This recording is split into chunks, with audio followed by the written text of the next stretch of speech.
এই দেবদা আপনাদের এমপি নাকি? হ্যাঁ, আপনাদের এমপি তো। হ্যাঁ, দেবদাকে তো অনেকে ঝুনে ভোটটা দিলেন 2024-এ বিজেপিকে আটকাতে হবে। লাভ, আজকে লাভটা কি হয়েছে ভাই? লাভটা কি হয়েছে আমাকে বলুন। পার্লামেন্টে বিজেপি থাকলে ওর পক্ষে ভোটটা দিত, ভোটে ওয়াকাফ আইনে। আর এদিকে ওর পরিবর্তে আপনি দেববাবুকে পাঠিয়েছিলেন, ভেবেছিলেন আপনার হয়ে ভোটটা দেবে, ভোটটা দিয়েছে ঘোড়ার ডিম দিয়েছে।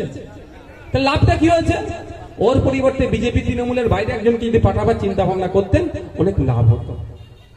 আপনি বলুন, এই দেবদা প্রায় 3.5 লাখ টাকা মতো মাইনে পায়।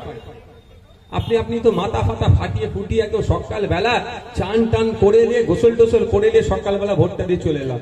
লাভটা আপনার কি হচ্ছে? কিছু লাভ হচ্ছে কি? আর বছরে বছর কি বলে, যদি কি বলে, কি এটা যেটা আছে, ঘাটাল মাস্টার প্ল্যান না হলে আর ভোটে দাঁড়াবো না। ও চিটিংবাজি কথা ওনাকে রেখে দিতে বলুন তো। চিটিংবাজি কথা আমি বলছি, কথাটা ও ভালো করে জানে। ও মানুষকে একবার এসে হাত ফাত নেড়ে দেবো, মানুষ ভুলে যাবে। ও যখন সমস্যায় পড়ে আর বলে আমি কি বার ভোটে দাঁড়াবো না। ও ভোটে না দাঁড়াতে পারলে আমি আপনাদের বলি একটা কথা, আমি চ্যালেঞ্জ করে যাচ্ছি, ও না ভোটে দাঁড়ালে ও সিনেমাও আর চলবে না। ওকে দাঁড়াতে হবে এবং শাসকের চাটুকারিতা করতে হবে, এটা বলে যাচ্ছি। ও হিরো, ওই রিলের হিরো, রিয়েল হিরো নয় তো। কালকে যদি অন্য কোনো দল আসে, আপনাকে বলে রাখি মিলিয়ে নেবেন। এখানে এই পাঁশকুড়াতে এখানে এসেছি, আমার রেকর্ড রাখুন ভিডিওটা। আগামী দিনে তো সরকার পরিবর্তন হবে, দেববাবুকে দেখবেন কোথায়? দেখবেন নতুন যে সরকার এসছে তার কোলে উঠে বসে আছে। এদের কাজই হচ্ছে এরকম। এদের বিজনেসটা এরা বোঝে। বিজনেসটা কি? এদের ফিল্মের প্রমোশন। ফিল্মটা কত ভালোভাবে ডিস্টার্ব না হয় বিভিন্ন হলে যাতে চলে। দেববাবু যদি এখন শাসনের বিরোধিতা করে, অন্যান্য হল মালিককে যে বলবে ফিল্ম চালাবি না, তাহলে দেববাবুর ফিল্ম ডাউন হবে। ওর দরকার নেই বাবা, আমি 3.5 লাখ টাকা এমনি মাসে পাবো, আমার ফিল্ম আমার তরিয়ে চলবে। ওদের কথা ভরসা করে আপনি মানে ব্যাঙের বাসায় এ করে খাল কাটালে হবে? কবে ব্যাঙ পিচ্ছাপ করবে তাই পুকুর ভরবে ভাবলে হবে ভাই? আপনাকে আপনার প্রতিনিধি তৈরি করতে হবে। এবার এই আপনার প্রতিনিধি কি শুধু মুসলমান করলে হয়ে যাবে? কি মনে হয়? হ্যাঁ, মনে হয়? অনেকে বলে, আমি ক্লিয়ার করি একটা, অনেকে বলে যে মুসলমান দরকার, এবার ভালো একটা মুসলমান দরকার। লাভ কি হবে? হ্যাঁ, ফিরাদ হাকিম কি ভাই নাম কি, এই ধর্ম কি বলেন, সিদ্দিকুল্লাহ চৌধুরী, আর নামগুলো বলবো? লজ্জা দেবো কাউকে নাকি?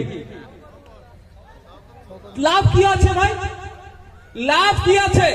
মুর্শিদাবাদের মতো জেলাতে বসে মুখ্যমন্ত্রী, যেখানে পিছনে এমপি এমএলএ গুলো ওই খালিলুর রহমান থেকে শুরু করে, আবু তাহের থেকে শুরু করে কতজন আছে, আমিরুল ইসলাম থেকে শুরু করে বসে সেখানে বলছে এখানে ওয়াকফ নিয়ে আন্দোলন করতে দেব না, চুপ করে বসে আছে। ও নামলে লাভ কি হবে ভাই? আর একই ভাবে বলছি, আমি আপনাদের একটা জিনিস ক্লিয়ার করতে চাই। প্রসঙ্গ ছিল অন্য, এই পূর্ণ প্রসঙ্গে চলে এসেছি। ওই মুসলমান হলে মুসলমানদের উপকার হবে এই আশা ভুলে যান। আদিবাসী বিধায়ক হলে আদিবাসীদের লাভ হবে এই আশা ভুলে যান। দলিত হলে দলিত মানুষের ভালো হবে এই আশাও ভুলে যান। আমি তো বিধানসভার একজন সদস্য, ওর ভিতরে কি হয় তো আমি আপনাদের থেকে একটু বেশি জানবো। যদি টিভি থাকতো, লাইভ চলতো, তাহলে আপনারা জানতে পেরে যেতেন কি হচ্ছে না হচ্ছে। টিভি নয়, সমস্যা আপনারা জানতে পারছেন না। পশ্চিমবাংলার বিধানসভায় 18টি এসটি কমিউনিটির রিজার্ভ সিট থেকে এমএলএ যায়, মানে আদিবাসী সমাজ থেকে 18টা বিধায়ক বিধানসভার মধ্যে যায়, তারা আদিবাসী সিট থেকে নির্বাচিত হয়ে যায়। তারা গিয়ে তাদের কাজ কি? আদিবাসী সব থেকে বেশি করা ভাই, স্বাভাবিক ভাবে।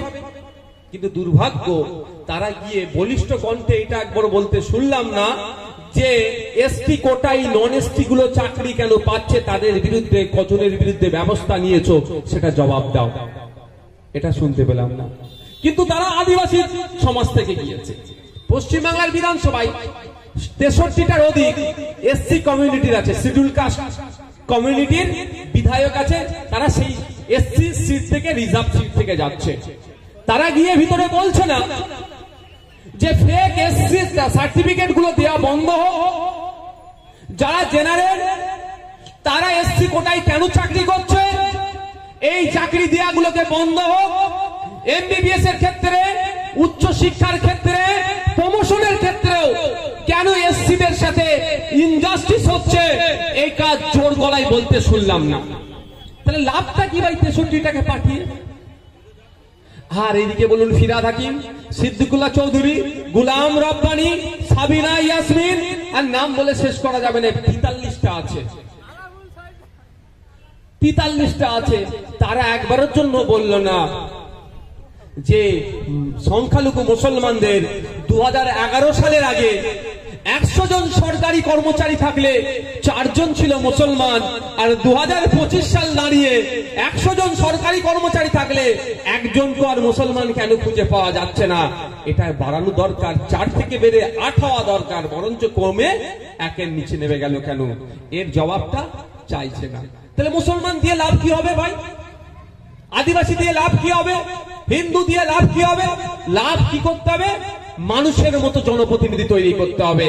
যে এখানে পার্লামেন্টে যাওয়ার দরকার ছিল দেববাবুর, পার্লামেন্টে দাঁড়িয়ে ধর্মনিরপেক্ষ ভারতবর্ষের বিভিন্ন আর্টিকেলের উপরে, আর্টিকেল 13, 15, 25, 26, 29, 300 and 300 by A, এই আইনগুলোর উপরে সরাসরি ভাবে আঘাত দিচ্ছে এই অকাপ সংশোধনী আইন। এর প্রতিবাদ করা দরকার ছিল দেববাবুর পার্লামেন্টে দাঁড়িয়ে। তা না করে উনি কোথায় ছিলেন? হয়তো দেখুন শুটিং করতে ব্যস্ত আছে। ভুল লোক কি আপনারা পাঠিয়েছেন? আমি দেববাবুর জায়গায় ফিরহাদ হাকিম থাকলে বিশাল কিছু করে ফেলতাম, এটা বলছি না। এটা ভাববেন না যে দেবকে কেন পাঠিয়েছেন, ফিরহাদকে পাঠান, আমি এটা বলছি না। আমার বর্মনদাকেও পাঠালো যতটা লাভ হবে, আমার শাহবাজকে পাঠালো ততটা লাভ হবে। কেন? এটা পজিটিভ। আমার বলার বক্তব্য এটাই যে আমাদেরকে জনপ্রতিনিধি দেখে পৌঁছে পাঠাতে হবে। যদি না আমরা দেখে জনপ্রতিনিধি পাঠাই, তাহলে আমাদের এই দুরবস্থা যেরকম দেখছি আগামী দিনও এই ধরনের হবে। এবার আপনারা ভাবেন কি করবে। দেখুন কটা বাজে গো? আচ্ছা 5:40 বেজে গিয়েছে। আমি বুঝতেই পারছি অনেকে উৎসুক হচ্ছে যে ওয়াকফ নিয়ে কিছু বলতে হবে নাকি ভাই? হ্যাঁ, আচ্ছা কারা ওয়াকফ নিয়ে শুনতে চান একটু হাত তুলুন তো। আপনারা ওয়াকফ নিয়ে শুনতে চান? এনার্জি আছে তো ভাই? এনার্জি আছে? দূরে যারা আছে শুনতে চান তো ভাই? প্রথম হচ্ছে ওয়াকফ, তাহলে মকাবি ডাইরেক্ট চলে আসি। ওয়াকফ সংশোধনী আইনের বিরোধিতা কেন আমরা করছি আগে এটা জানতে হবে। অমুক মলি সাহেব, অমুক ইমাম সাহেব, অমুক হজরত, অমুক শায়েখ, অমুক আমির বলেছে ওয়াকফের বিরোধিতা করতে হবে, ও করবেন না, কিছু লাভ হবে না। আপনাকে আগে জানতে হবে কেন আমি বিরোধিতা করব। সেইগুলো আমি কয়েকটা পয়েন্ট আপনাদেরকে আজকে তুলে ধরবো। সেই বক্তব্য শুরুর আগে দুটো বিষয় আগে ক্লিয়ার করতে চাই।